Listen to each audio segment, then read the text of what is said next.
দেশের সার্বভৌমত্ব রক্ষায় সেনাবাহিনীকে সদা প্রস্তুত থাকার নির্দেশ দিয়ে প্রধান উপদেষ্টা ডক্টর মোহাম্মদ ইউনূস বলেছেন, বাংলাদেশ সেনাবাহিনী জাতির অহংকার ও বিশ্বাসের জায়গা। এই প্রতিশ্রুতি বাস্তবায়নে প্রশিক্ষণই সর্বোত্তম কল্যাণ এই মন্ত্রে উদ্বুদ্ধ হয়ে আধুনিক ও যুগোপযোগী প্রশিক্ষণের মাধ্যমে দক্ষতা অর্জন করে দেশের সার্বভৌমত্ব রক্ষায় সর্বদা যুদ্ধের জন্য সেনা সদস্যদের প্রস্তুত রাখতে হবে। দুপুরে ৫৫ পদাতিক ডিভিশন আয়োজিত রাজবাড়ী সামরিক প্রশিক্ষণ এলাকায় সেনাবাহিনীর ম্যানুভার অনুশীলন ২০২৪-২৫-এর একটি পদাতিক ব্রিগেড গ্রুপের অনুশীলনে বক্তব্যে এসব কথা বলেন তিনি।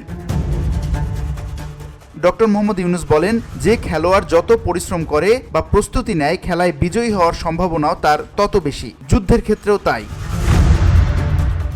বাংলাদেশ সেনাবাহিনীর যুদ্ধ কৌশল ও দক্ষতা প্রশংসনীয়। প্রায় ঘণ্টাব্যাপী সেনাবাহিনীর শীতকালীন মহড়া প্রত্যক্ষ করেন প্রধান উপদেষ্টা ডক্টর মোহাম্মদ ইউনূস।